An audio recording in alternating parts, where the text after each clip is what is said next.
boy in the corner. It's your boy. It's Kavi's corner. Hello and welcome to another edition of Kavi's Corner, your weekly tennis roundup. We have everything that goes down in pro tennis on the men's side, on the women's side.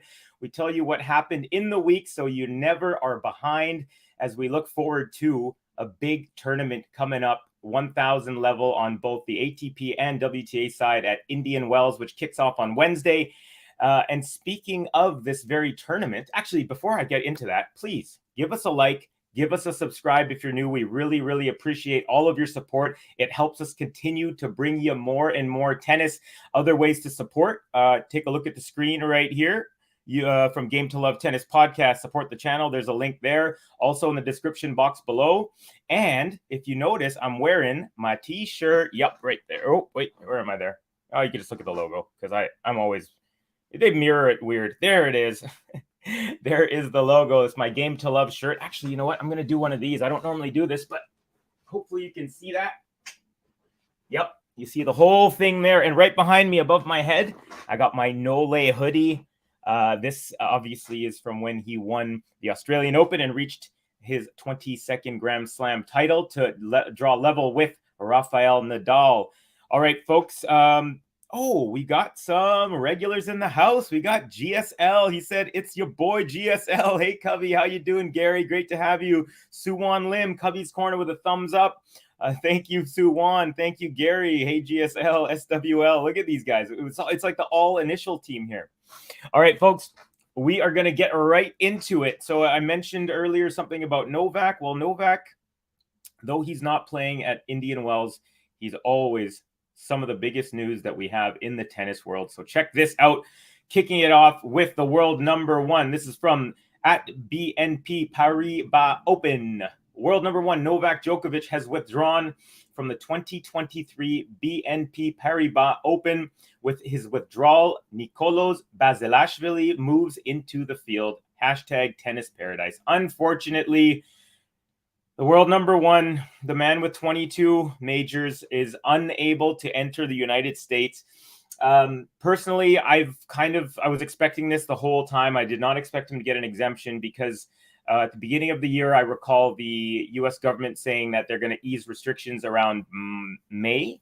I think maybe even May 11th is a date that comes specifically to mind. But anyways, he applied for the exemption. He did not get it. So it looks like, he definitely will not be at Indian Wells. And it looks like he also will not be at Miami. So let's continue on with the same subject here. We've got at Christopher Clary saying most significant tournaments Novak Djokovic has missed in the last 2 seasons because of his vaccination status. 2022 Aussie Open, Indian Wells, Miami, Canada. These are all 1000s, the last 3. Indian Wells, Miami, Canada, Cincinnati, Masters 1000, and of course the US Open. And then in this year so far, it's Indian Wells for the 1000, and we are not confirmed yet, but it looks like Miami is also going to be the same. So really, really annoying, really silly. As a Canadian, I have gone to the United States over the border driving, never asked me for any of my vax stuff, even though I do have my vaccination papers ready and all that stuff. So kind of mixed signals, but again, maybe it's different driving, flying. I don't know. I was expecting this, but I'm still kind of bummed because you obviously want all the best players at these big tournaments. So unfortunate for tennis, but we must move on. Actually, you know what, real quick, because I know there's some big fans here. I'm just going to take a look at a couple of the comments regarding this because I know it's a hot button. Edgar saying, may as well say hi. Hello, Edgar. Welcome. All right. So we have Edgar saying, I wonder why he withdrew. He withdrew because he was not allowed into the country. That's the answer there. Oh, Lamberto's in the house. Hello, Lamberto. So Suwon saying no Nole with the sad emoji. Gene, one of the biggest Nole fans. Disgraceful. GSL, also a huge Nole fan. Ridiculous. Yes, I agree, you guys. Really, really annoying. Gene saying, and yet he is still number one unless Carlos or Stefanos sweeps the Sunshine Double. Yeah, I'm going to say if anyone's going to do it, it's probably not Stefanos because he's been off since the Australian Open.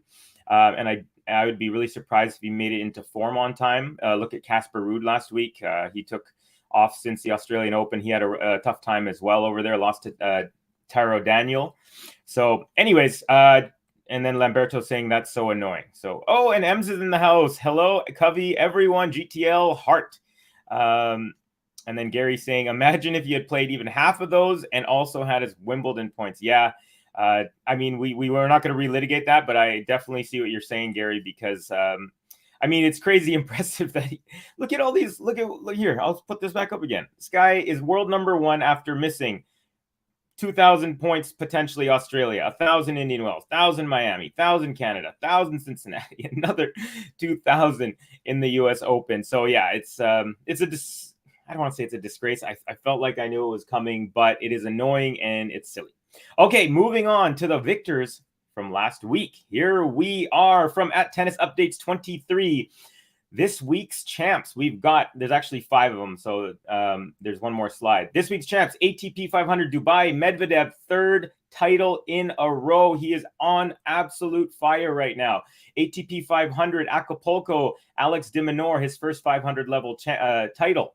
WTA 250 in Monterrey, Mexico, that goes to Donna Vekic. I called that match as well as the Rublev match, so we're going to go over a little bit of each of these matches. Or at least the ones that I properly watched. ATP Santiago, the homeboy Nicolas Jarry takes title there. A great story as well. And the 5th one of the week is from the inaugural Austin, Texas, the ATX Open. 250 Austin Kostyuk, first career title. So there you go. Looking fabulous is Marta. And so the last couple of weeks, I kind of noticed that I started with with all the men's news. So I'm going to actually begin with what happened this week on the women's side. So here we go from at Relevant Tennis. Vekic wins in Monterrey, Mexican flag championship emoji. Donna Vekic defeats 2022 WTA finals winner Caroline Garcia to claim the Monterrey Open. First title since Courmayeur 2021 and 4th overall on tour. 19-4 since San Diego. And Gary, I know you're listening. Gary was saying last year, apparently, he was saying that when he saw her in San Diego, he thought, okay, she is back on. And he was right. 19-4 since San Diego. She will be number 23 in the world tomorrow. Hard work is paying off. So look at the roar from the champion. Defeats Garcia 6-4, 3-6, 7-5. And ladies and gentlemen, this was an amazing match. High-powered tennis, great strong ground strokes from both players. Big serving from Garcia, although she didn't serve as well as she had for the pretty much up until the final. She'd only faced 6 break points leading up to the final in the entire tournament, and she'd saved 5 of those break points. So she was only broken once, making it to the final. However, Donna Vekic was the one who was actually staving off crazy amounts of break points. She saved, she saved 14 out of 16 break points. Huge break points in huge moments. There was one game where she was down love 4. I think it was the last game of the match. She was down love 40 and then comes back, saves another 4. She ended up saving 8 out of 8 break points in the final set, and that definitely was the difference. So there you go. Let's go into the next one. This is from Miles David at Tuned Into Tennis. A Caroline Garcia versus Donna Vekic final seems like the kind of thing we could have grown to see on a regular basis at one point in time. Glad to see it's happening once again. And he posted, check this out.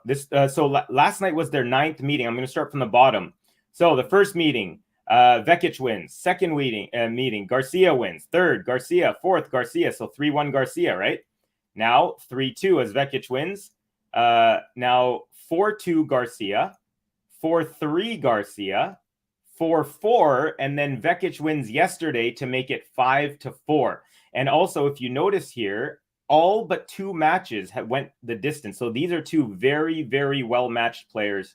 Yeah, pretty impressive. Vekic has actually never played Garcia without taking at least one set. So very, very impressive. And yeah, I really agree with Miles David here on that one. And moving on a little bit more from this one, a little history of these two. Monterrey final, actually this is from at the Tennis Letter.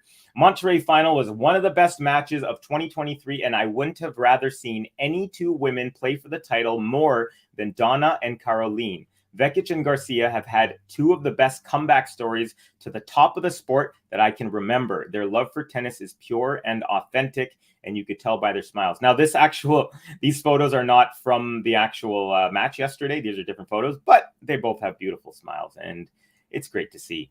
Okay, moving on to the ATX, the inaugural Austin, Texas tournament.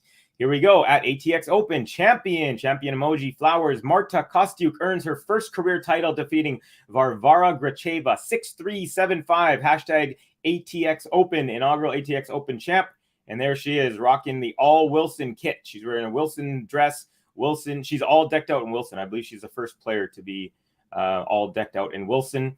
Now, there was a little bit of tension, controversy in this one. I'll get to that in just 1 second. And again, from at the Tennis Letter, Kostyuk beats Varvara Gracheva 6-3, 7-5 in Austin. Marta was down 3-5 in set number 2 and won the next 4 straight games to win the match. First WTA level title in her young career, although she had won the Australian Open as the girls title, and she did make it up to number 2 in the junior rankings when she was a junior. And it says, will reach new career high ranking of number 40 right on the button. So tenacity, charm, dedication. Marta has all the attributes of a beloved champion. Very pretty smile. Well, kind of looks like she's like, hey, what's going on here?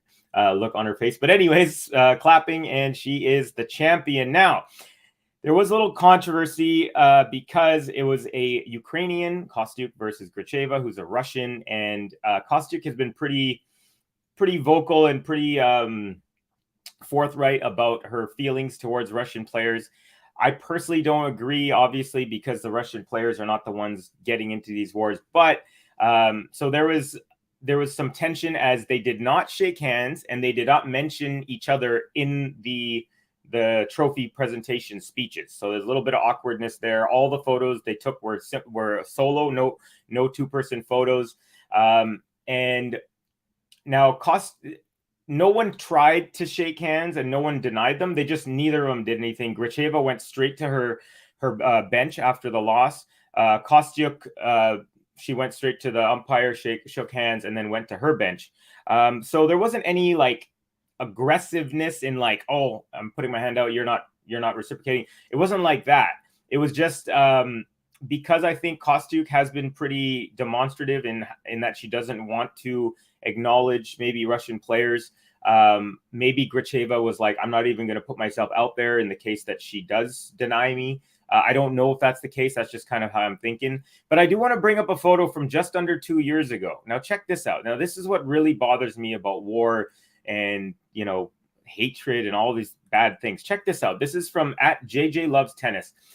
This is from, look at the date here, June 5th, 2021. So just under 2 years ago, these exact same two players played.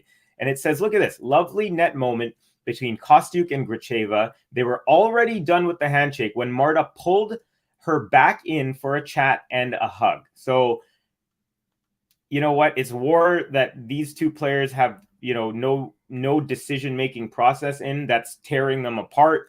And it's just a bummer, it must have been a little bit uncomfortable for all who were there. So anyways, I just wanted to mention that these two players have shown some love and respect for each other, but because of outside circumstances, it's not happening right now. And it's just a bummer. So, all right, moving on. I'm going to do, actually, you know what? I'm going to take a break because we've gone over the women's. Now we're going to go to the men's side in a second, but take a look at a couple of comments here. Let's see here. Capricorn asking, who's winning Indian Wells? Now, a lot of people are thinking Medvedev. Medvedev has never won before 3 weeks ago. He had never won a title before August in a calendar year. So from January till August, or till July, he'd never won a title. Now he's winning like crazy. However, I think the Indian Wells courts are going to be a little slow, so it might be tougher for him. He's not as good on the slower courts. I'm going to say you got to have Fritz in there. I don't think Fritz is going to win. I just that's just my feeling. I think Alcaraz has a shot. Who else? I had gosh, I was texting with someone earlier. Who was the other person that I said had a shot? A really good shot. I'm blanking.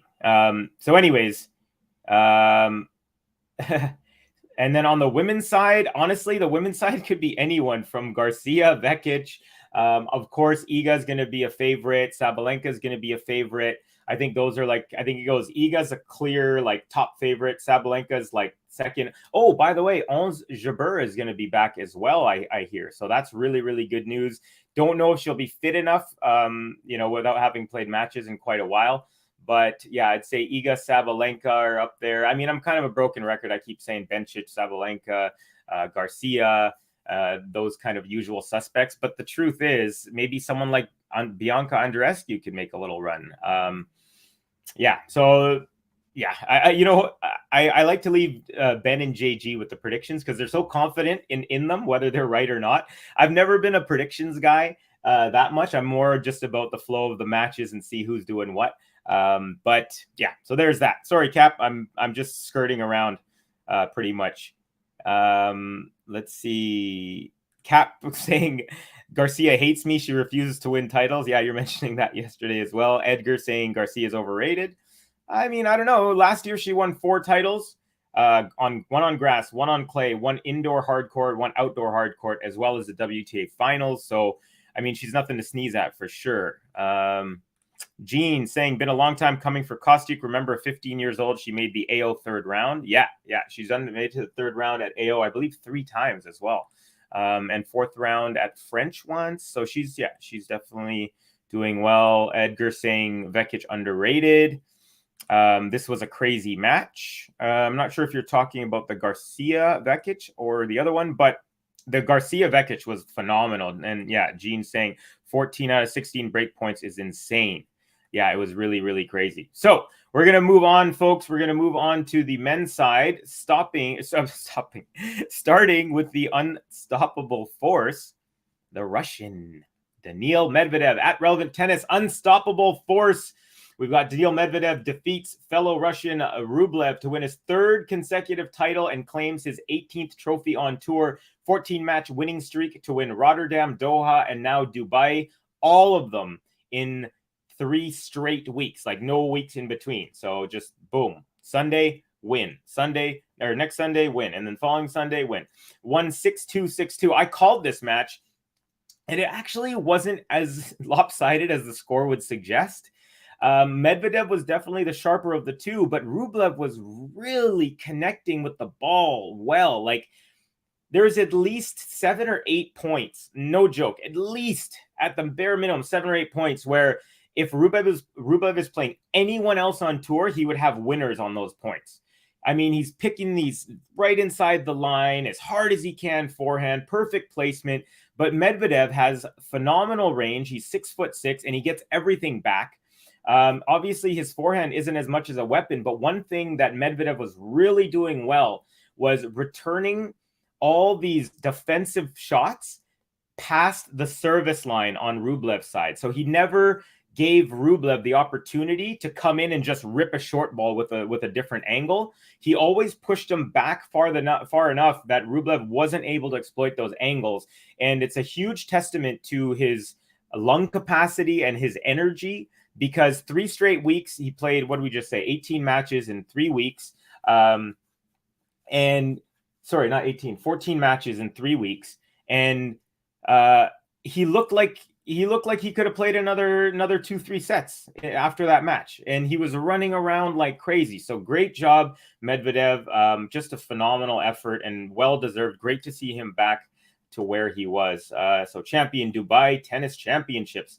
Okay, we're 20 minutes in here. I want to try and keep it at about 35 to 40. So active ATP players who have won 3 titles in consecutive weeks. Murray, 2011. Ruud, 2021. So 10-year gap. Felix Auger-Aliassime did so last year. And then, of course, Mehdi just completed it yesterday, actually 2 days ago. So there you have it. Those are the trophies and of the 4 players there. I'm going a lot on Medvedev here, just because he's on a historic streak. Players able to win a set against Medvedev in his current 14-match winning streak. Davidovich, Fokina, Rotterdam, round 1, first set. Sinner, Rotterdam, final, first set. O'Connell, Doha, quarterfinal, second set. 28 sets won, only 3 lost. And look at the boat. I actually prefer the trophy that Rublev got. It looks like a knife, like in like a thing. Anyways, it looks really cool. But anyways, regardless, I'm sure Medvedev is happy about that. And Medvedev with a funny tweet. He goes, even as kids, we were super excited to play each other. And then he's got the funny emoji. They just played and both of them look like they're at a funeral or something. They're holding trophies. Imagine, winning a title and that's your reaction, and losing a title. I could see Rublev there, but that's really, really funny. And congrats to those two. Known each other. They had really, really kind words for each other. Rublev was saying in his trophy ceremony, he was saying Medvedev grew up with not too much money and he didn't always get the backing of the federations and stuff like that, but he never complained ever. He just kept on playing and now he's become a champion. And then Medvedev reciprocates in his trophy. Now this from at Ben Rothenberg says, hashtag MYBSYFUOK lives. That means, what does it mean again? Oh, shoot, I totally forgot. It was really funny, though. Basically, it's, man, you better shut your F up, okay. So that's what it means. Man, you better shut your F up, okay. Now, what that is in reference to is in Miami a few years ago, there was a contentious match between Medvedev and Tsitsipas. And afterwards, that is the phrase that Medvedev said to Tsitsipas after the handshake. Apparently, Tsitsipas, after the handshake, was walking to his bench and he was kind of muttering something under his breath. And Medvedev said, man, you better shut your F up, okay? And so it became like this hilarious kind of meme thing. And so the reason why I'm showing you this tweet is because it says this, the hashtag lives, is because in the trophy ceremony, after the really kind words Rublev said about Medvedev, Medvedev said, hey, when I was injured last year, I saw that a player, aka Tsitsipas, said to about Rublev after Rublev had beat him in the ATP Tour Finals. He said he doesn't have that many weapons. I can't believe I lost to him.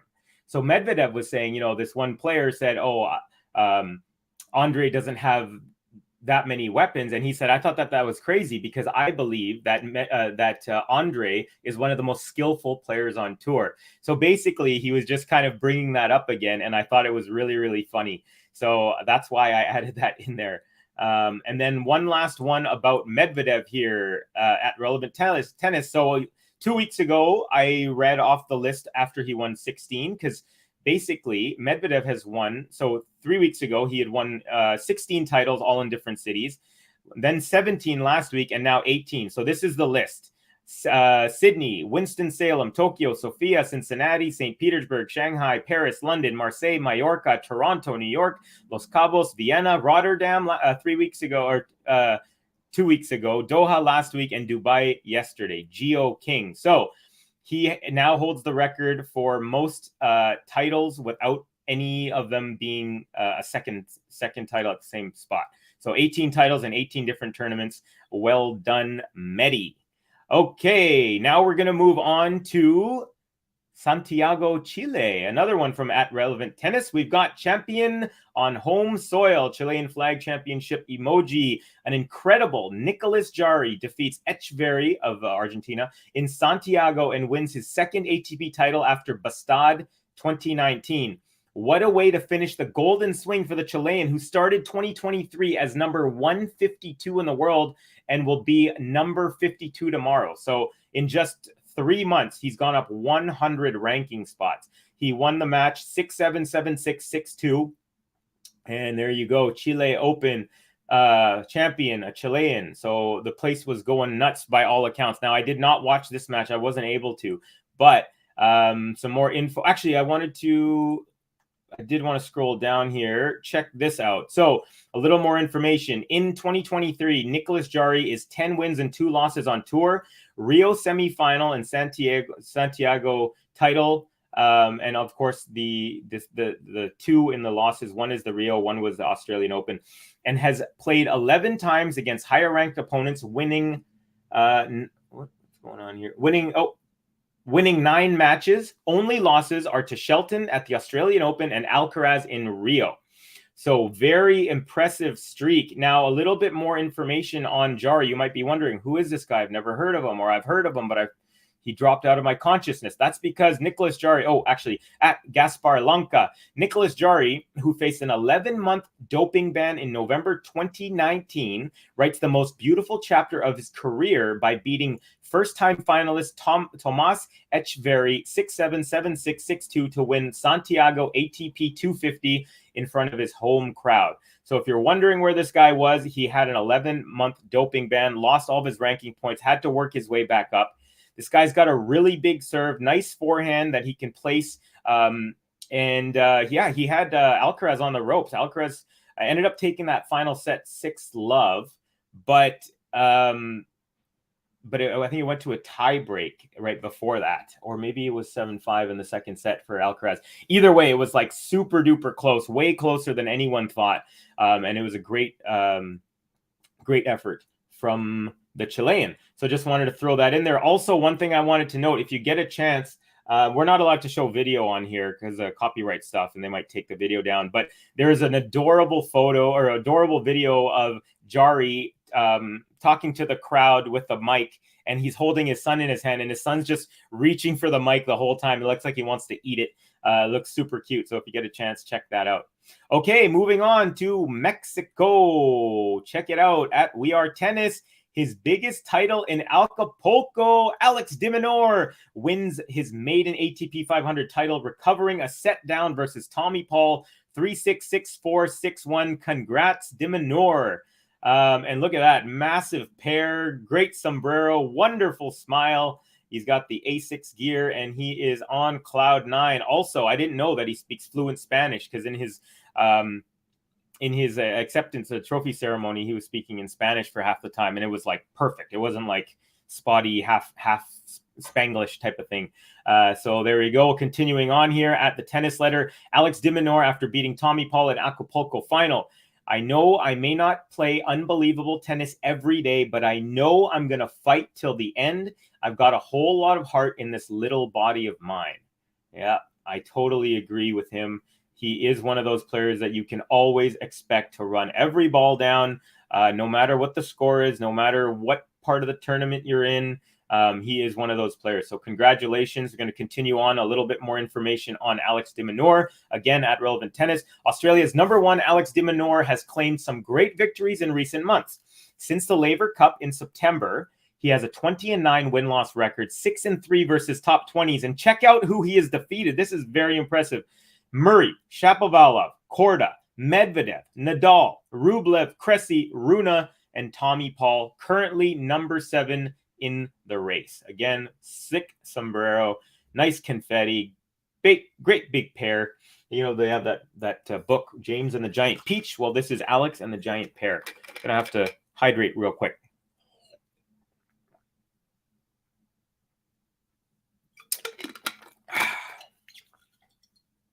Okay. Another one from in regards to our boy Alex de Minaur. Just wanted to, in case you didn't know, I did mention that it was his first 500 title, but this is all of his titles. So this is from at the Tennis Talker. Alex de Minaur wins his first ATP 500 event, winning in Acapulco 3-6, 6-4, 6-1 over Tommy Paul. 7 career titles now. So Acapulco, Atlanta, Eastbourne, Antalya, Zhuhai, Atlanta, Sydney. So he is not going to be able to take out Medvedev's record of 18 titles in 18 cities because he's won Atlanta 2 different times. Sorry, buddy. Unfortunate, but there we go. And one last anecdote on this match. This is in regards to Tommy Paul. This is from at Vunch V2K. Tommy Paul has picked up 6 top 10 victories since the autumn of 2021. Indian Wells, he beat Rublev in 2021. Last year, Acapulco, he beat Berrettini. Last year, Indian Wells, he beat Zverev, beat Alcaraz in Montreal last year. He beat Nadal in Paris last year. That's in Paris-Bercy, not in, of course, the Australia, or not a French Open. And Acapulco, he beat Fritz in the semifinal. And by the way, that semifinal was crazy. It was a 3.5-hour match, the longest match in Acapulco history. Tommy Paul was cramping for the entire third set, and Fritz literally threw up on court before the tiebreak. Both of these guys were stretched to the absolute limit. Tommy Paul took it in a third set tiebreak, and it was just crazy scenes, absolutely crazy scenes. So well done from Tommy Paul there. Okay, now I'm going to take a look back at our comment section, which, whoa, seems to be blowing up. I'm going to back it up. Oh my gosh. Oh my goodness. There's a whole bunch. So let's see here. I'm just going to go halfway up. So if I miss anything big, let me know. Lamberto saying, Yannick a contender for Indian Wells? I know I'm not the only one who thinks. That is the other player that I was trying to think off the top of my head. Yannick is one of the guys. Oh, and also Holger Rune. I'm really high on both those players. Edgar saying, Nori, come on. Yeah, definitely. I mean, he's in great form. Good hard court player. He's good on all surfaces, as he proved by winning that title and making the finals, the Rio title and the finals in Buenos Aires. Let's see here. Ghost always has some funny things to say. Big Pharma won Indian Wells, and MI6 won Wimbledon. This is the world we live in now. Edgar Krejcikova.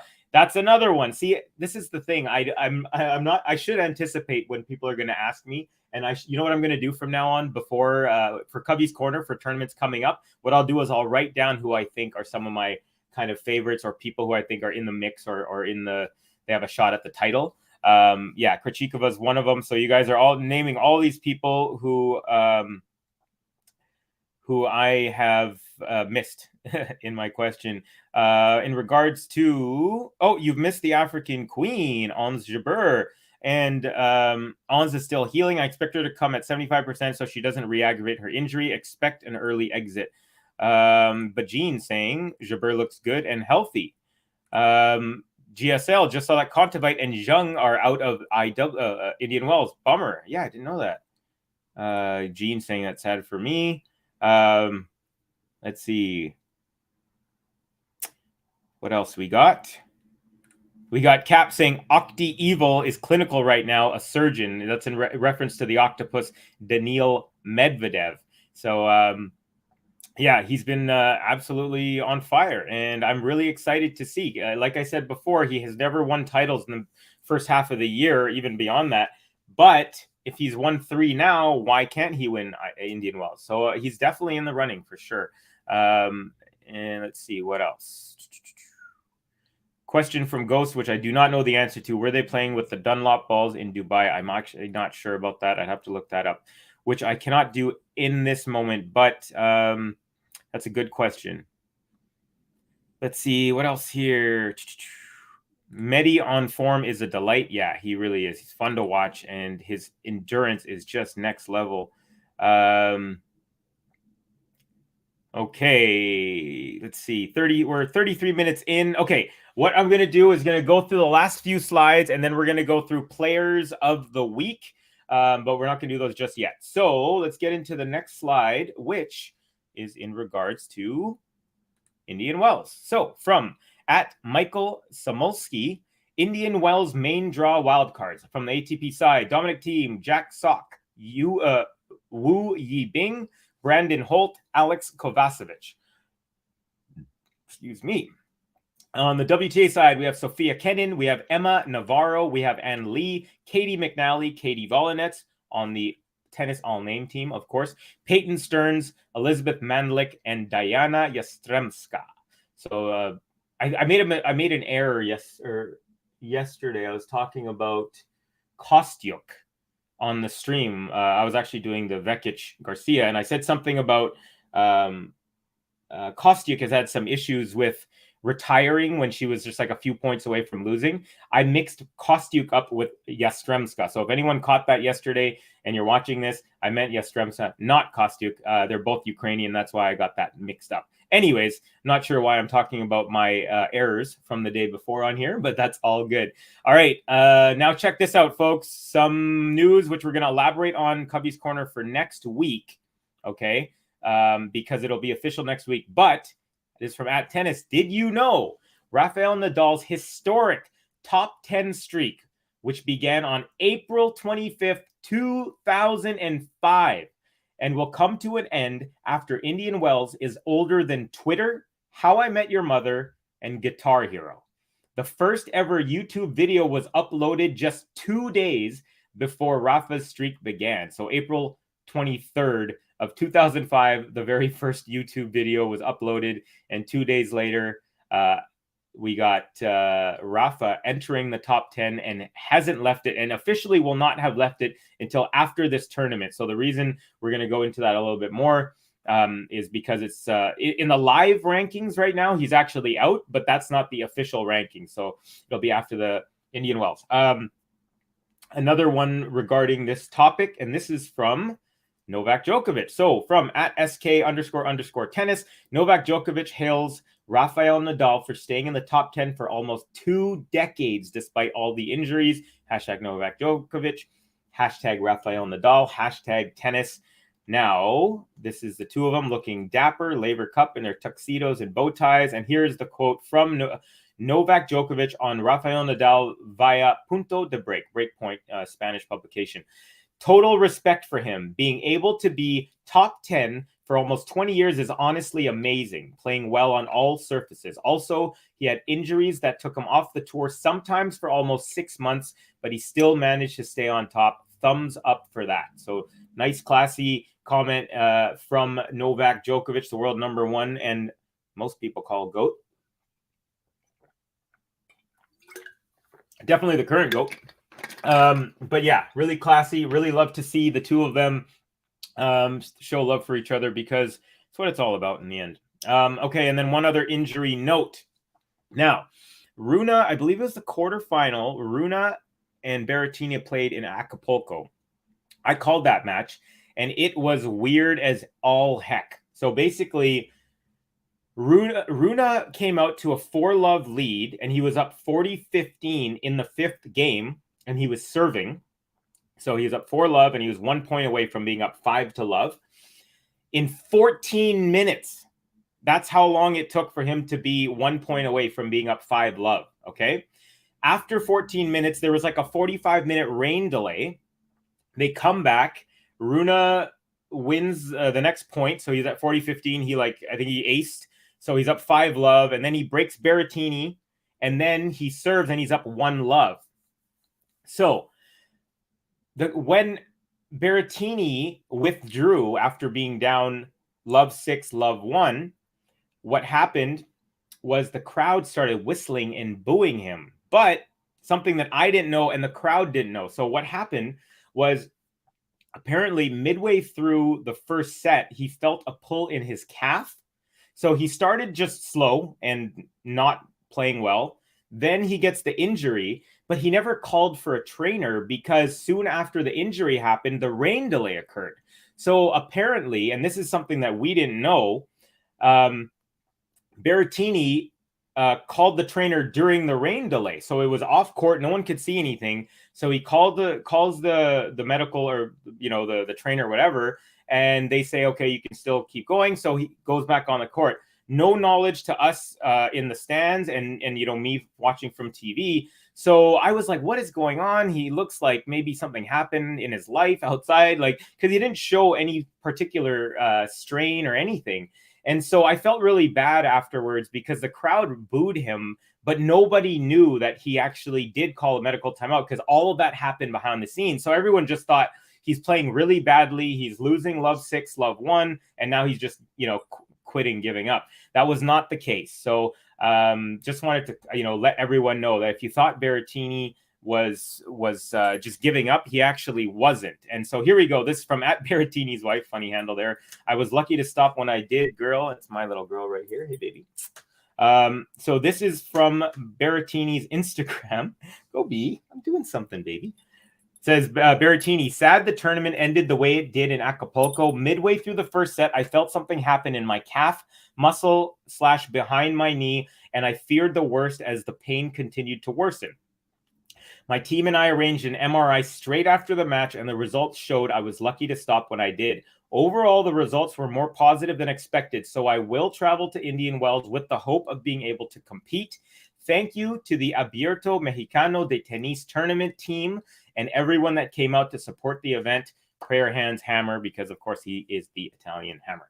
So that is a little bit of an injury update on Berrettini. And also for anyone who was confused, as I was, because I was calling the match, and like I said, I had no idea all this was kind of going on because it all happened behind the scenes. I thought he was just like, I'm playing so bad that I'm going to quit. And the crowd was also kind of thinking that.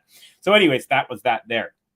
All right, folks, a few more. And again, I'm really sorry I can't get to all of these comments, but there are a whole bunch. I'm going to just see what else we are missing here.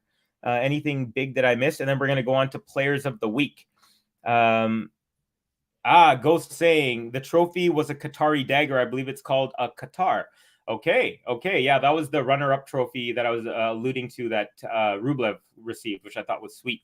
Medi shading sissy puss is the greatest thing ever. You know what? I like when there's this type of drama, as long as it doesn't get really bad, nasty. Like I like these types of jabs and stuff like that.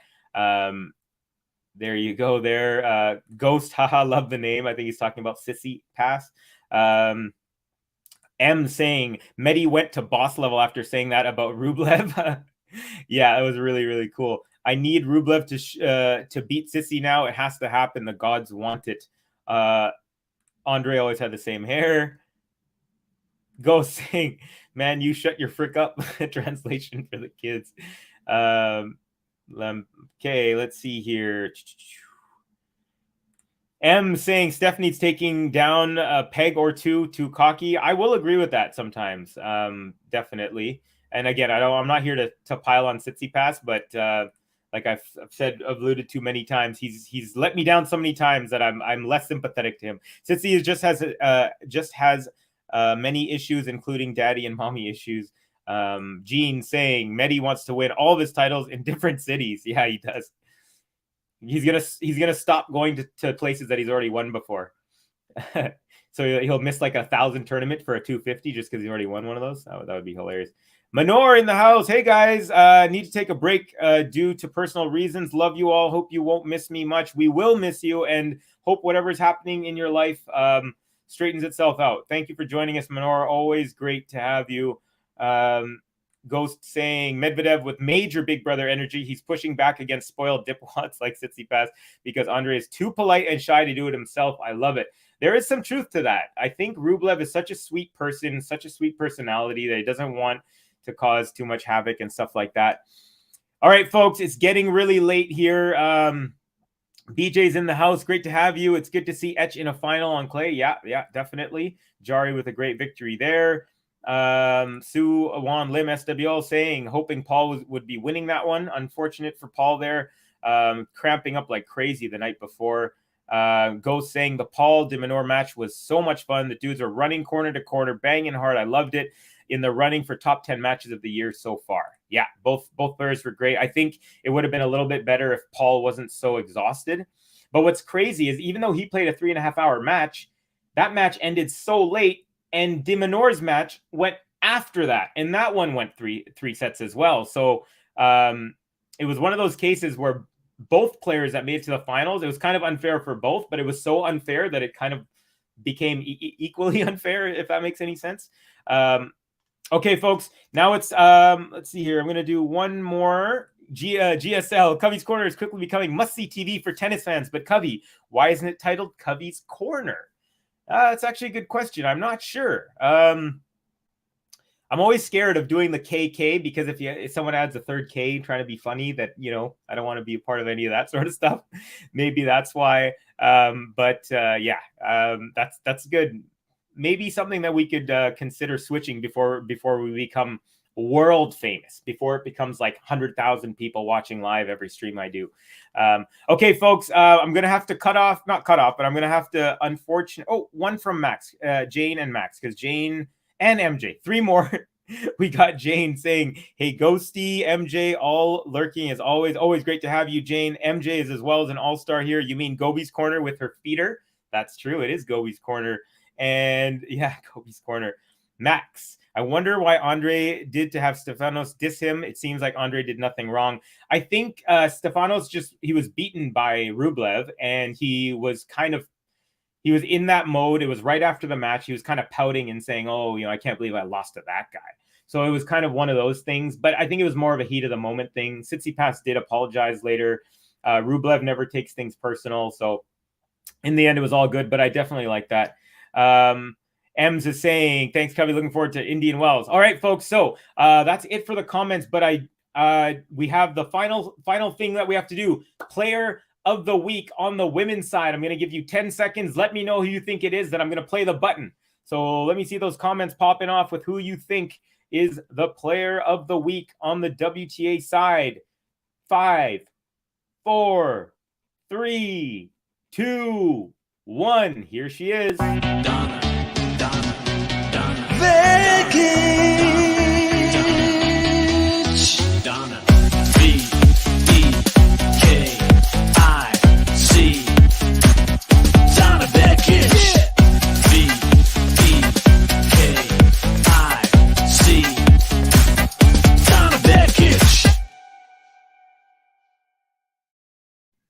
Yeah, we got the right answers here. Edgar, Vekic, her shots this week were incredible. And the nerve that she had to save 8 break points in the final set of a championship match. Really, really gutsy. I was so happy to see that. You were right, Suwon. Vekic he's asking Vekic? Yep, definitely. M saying first time hearing that button. MJ, she is in a relationship. Is she in a relationship? She dated Stan, no? That I'm not sure. I know Stan's married now, but Ems is saying back in the day, MJ. So I guess they did back in the day. All right, folks. Now let me know who you think. I'm going to give you 10 to 15 seconds to let me know who you think was the player on the men's side this week. So about 10 more seconds. 5, 4, 3, 2, 1. Here he is, folks.